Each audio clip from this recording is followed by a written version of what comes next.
55 और 95 हर उम्र के लिए यकसा मुफीद, मफाद आम्मा का आलम बरदार। जरूर सब्सक्राइब करें, लाइक करें, शेयर करें और बेल आइकन प्रेस करना न भूलें। Rabbani the scholar YouTube channel. Haroon Akhtar sahab के बाद आइए हम आगे की जानिब बढ़ते हैं और हमारी लिस्ट में मौजूद मोहतरम अब्दुल रशीद आर्टिस्ट साहब से मैं गुजारिश करता हूँ कि यहाँ तशरीफ लाएँ और अपनी तकलीफ पेश करें।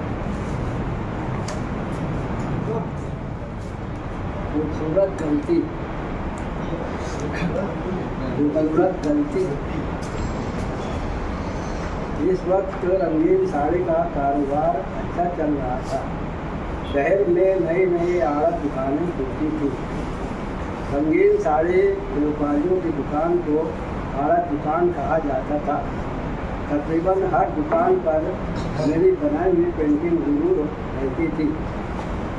साड़ी तैयार करने वाले कारखानेदार मुझसे पेंटिंग बनवा कर अपनी साड़ी और फर्म का नाम लिखवा कर पेंटिंग आड़त दुकानों पर लगाते थे। इनसे इनकी साड़ी और फर्म का प्रचार भी होता था और दुकानों की शोभा भी बढ़ जाती थी, जिससे दुकानदार भी खुश और मैं भी खुश, क्योंकि कमर्शियल ढंग से मेरा भी फायदा होता था। पेंटिंग तो साड़ी के प्रचार के लिए बनवाते थे, लेकिन अलग अलग तरह की होती थी जो मेरी दिलचस्पी में इजाफा कर देती थी। लैंडस्केप पेंटिंग, कृष्ण राधा शंकर पार्वती के पोर्ट्रेट पेंटिंग रहती थी। पोर्ट्रेट मेरा स्पेशल वर्क हुआ करता था।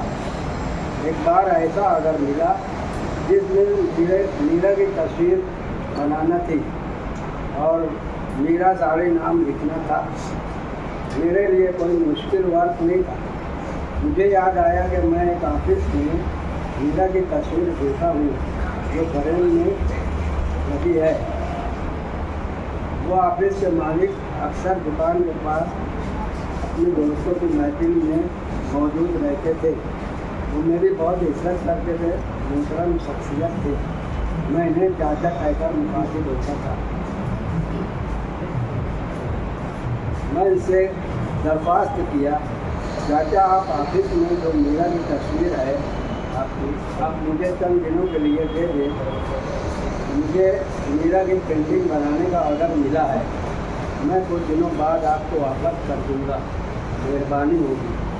उन्होंने इनकार कर दिया। अब उनके चेहरे पर कुछ अच्छे तासुरात नज़र नहीं आए। मैं इन्हें हैरत से देखता हुआ चला आया।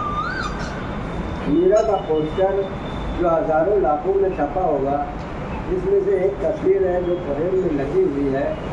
कोई कैमरे की मखसूस तस्वीर तो है नहीं। फिर उन्होंने मेरी तरफ अच्छी नज़रों से क्यों नहीं देखा। मुझे जिद हो गई, अब मैं इसी तस्वीर की अक्कासी अपनी पेंटिंग में करूँगा। फिर 3 पेंटिंग मीरा की तैयार हो गई। एक दिन वो मेरी दुकान के पास अपने दोस्तों के साथ बैठे हुए थे। मुझे शरारतन सूझी कि मीरा की पेंटिंग में दिखाना चाहिए। फिर दिल ने कहा नहीं हो सकता है इस तस्वीर से उनकी कोई हकीकत वाबस्ता हो, मीरा की इस तस्वीर से उनको कोई दिल लगा हो। मैं इन्हें पेंटिंग दिखाऊं तो नाराज़ हो जाएंगे। बहरहाल मैं इनके पास गया और कहा, चाचा मैं आपको पेंटिंग दिखाना चाहता हूँ। उन्होंने खुश होकर कहा, हाँ ज़रूर लाओ, देखते हैं। मैं पेंटिंग उनके सामने पेश कर दिया। देखते ही देखते उनके चेहरे पर गुस्से के तासुरात नुमाया हो गए और उन्होंने कहा, ये कैसे मुमकिन हुआ, मैं तो तस्वीर दिया ही नहीं। चाचा तस्वीर तो आपने ऑफिस में लगाई जो खिड़की से साफ दिखाई देती है। मैं खिड़की के पास खड़ा होकर स्केच कर लिया और पेंटिंग तैयार हो गई। चाचा गुस्ताखी की माफ़ी चाहता है। अब मैं शरारतन उनकी आंखों में झांकते हुए कहा, चाचा जब इतना ही लगाव था तो तस्वीर को भी पर्दे में रखना था। मैं मुसव्विर हूँ। मैं जाते हुए इन्हें पलट कर देखा। उनके चेहरे पर मुस्कुराहट थी, आंखें जैसे मुझे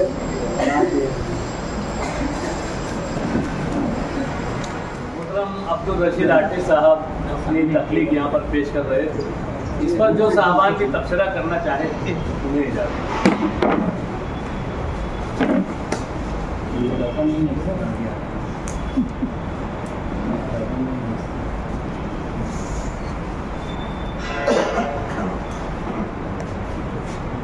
मैं इंतज़ार में था कि अब पेंटर साहब बोलेंगे ज़रा तस्वीर से तू निकल कर सामने। मेरी महबूबा वो मंजर आई और कमाल करते हैं, किसी की भी मीरा मांगने चले जाते हैं। बहुत अच्छा। इस उम्र में मीरा मांग रहे। बहुत अच्छा। पेंटर साहब की एक सवानेरी तहरीर थी। आमतौर से सवाने लिखना आसान काम नहीं है, उर्दू में इस चीज़ का भी पहचान है। उर्दू में सवाने नहीं चली, ड्रामे नहीं चले, और नावल जो है वो नहीं लिखे गए। ये तीन चीज़ की उर्दू अदब में आज भी कमी है, जबकि दूसरी ज़बानों में ये तीनों चीज़ बहुत ज़्यादा हैं और इनकलाबात इसी से आए हैं। इससे पहले भी हमारी नस्ली अदब की नशिस्त में मैं कह चुका हूँ कि अमेरिका का जो इनकलाब आया था, वहाँ से जो कालों की गुलामी ख़त्म हुई थी, सिर्फ एक नावल की वजह से। अंकल टॉम्स कैबिन जिस वक्त शाये हुआ तो पूरे अमेरिका की आवाम को उसने मुतासिर किया और उसके बाद ही पार्लियामेंट में बात उठी और वहाँ से उसको कानून बना कि अब यहाँ से कोई गुलाम नहीं रखेगा और कानून को गुलामी नहीं बल्कि उनको बराबरी का दर्जा दिया जाएगा। और उसके बाद से उर्दू में मैं समझता हूँ इनकलाब की कोई इनकलाब नहीं आता, उसकी कमी ये भी है कि हमारे लिए नावल नहीं लिखे जा रहे। सवाने को सवाल ही नहीं पैदा होता कि जब कोई बड़ा अदीब नहीं पैदा होता है तो सवाने क्या लिखेगा। चंद गिनी चुनी सवाने हयात लिखी गई हैं और उनमें से भी कुछ ही सवाने हयात जो लिखी गई हैं उनको कहा जाता है कि ये थोड़ी सी काबिल कदर हैं। बाकी तो पेंटर साहब ने शुरुआत की है, बल्कि मैं उनसे कहूँगा कि आप रोज़ कुछ हिस्सा जो शबो रोज़ गुजार आए हैं उसको लिखते चलिए और सिर्फ रोज़नामचे की तरह नहीं लिखिए। जैसी ये तहरीर थी बिल्कुल रोज़नामचे लिखना लग रहा था। उसके आप आर्टिस्ट हैं, रंगों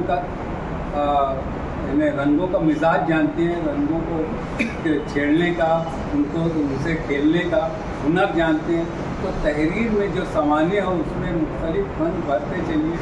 ये मैं समझता हूँ उर्दू में शायद पहली सवानी ऐसी हो जो मुख्तलिफ रंगों को लिए हुए हो। आपके यहाँ से जो उठान है कि आप पीछे देख रहे हैं, मैं बहुत ज़माने से इनके गले पड़ा हुआ था हारून बीए के, क्योंकि उनके भी पैरों में बहुत से बवाल थे। एक ज़माने से उनको कह रहा था कि आप लिखिए, आप सवाने लिखिए। एक मरतबा आजिज़ा को उन्होंने कहा कि इकबाल तू मेरे पास बैठ, तो रोज़ आ जा, मैं थोड़ा सा डिक्टेट करा दूँगा तो उसको साफ कर लेना।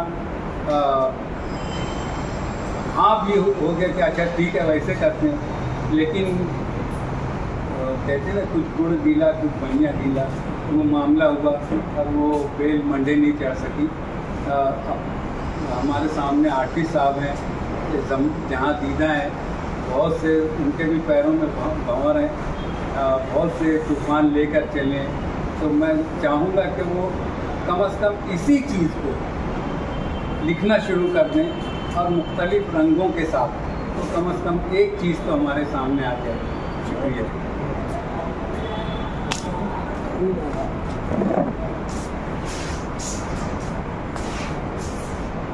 भारती सर ने बहुत नेक मशवरा दिया है और मेहनत की कि मेरे लिए बहुत खूबसूरत मशवरा है। इंशाअल्लाह उसको तो मैं करूँगा। अभी फिलहाल मेरा एक हुआ कि चल भारती सर को भी मालूम है, बल्कि कुछ अचार तो की रहनुमाई तो भारती सर ने भी किया है। अचार के ऊपर पेंटिंग कर रहा हूँ, कंसर्ट पेंटिंग हो चुकी है। इंशाअल्लाह कुछ और पेंटिंग हो जाए तो उसको आपसे छपवाएंगे। और वो उर्दू में मैं समझता हूँ कि पहले पहला ऐसा बुक होगा जो अशार के ऊपर लिखी गई। तो इसमें मैं तो कहता हूँ कि मेरा तो उतना वो हिस्सा नहीं है जैसे अशार वगैरह करके जा रहे हैं कि जावेद भाई अभी दूसरा अशार है, उन लोगों का बहुत बड़ा हिस्सा है, थोड़ा टाउन उन लोगों का रहता है, थोड़ा तो अभी ये एक जो सवारी का मंसूरा दिए, इंशाअल्लाह मैं जब लिखना शुरू करूँगा तो फिर उन्हीं को परेशान करूँगा। देखो यार ये है। शुक्रिया। दरअसल हमारी भी नेक ख्वाहिशात आपके साथ है, पूरी नस्ली अदब की ख्वाहिशात है, नेक ख्वाहिशात है आपके साथ कि आपकी वो जो काम आपका जारी है अशार पर पेंटिंग वो भी पाए तकमील तक पहुँचे, और साथ में जो नेक मशवरे मिल रहे हैं आपको वो भी आप करते जाएं। यकीनन मालेगांव शहर में इस उम्र में अगर कुछ ऐसी तख्लीकात मंजर आम पर लाने वाली शख्सियात है तो वो मालेगांव का ही हिस्सा है, मैं ऐसा मानता हूँ। बहरहाल मैं आपको मुबारकबाद पेश करते हुए हमारे अपने अगले कलमकार की तरफ हम चलते हैं। मैं अजमत इकबाल साहब से इल्तिमास गुजार हूँ कि नज़रा करम यहाँ तशरीफ लाए और अपनी तकलीफ। 55 और 95 हर उम्र के लिए यकसा मुफीद मफाद आम्मा का आलम बरदार। जरूर सब्सक्राइब करें, लाइक करें, शेयर करें और बेल आइकन प्रेस करना न भूलें। Rabbani the scholar YouTube channel.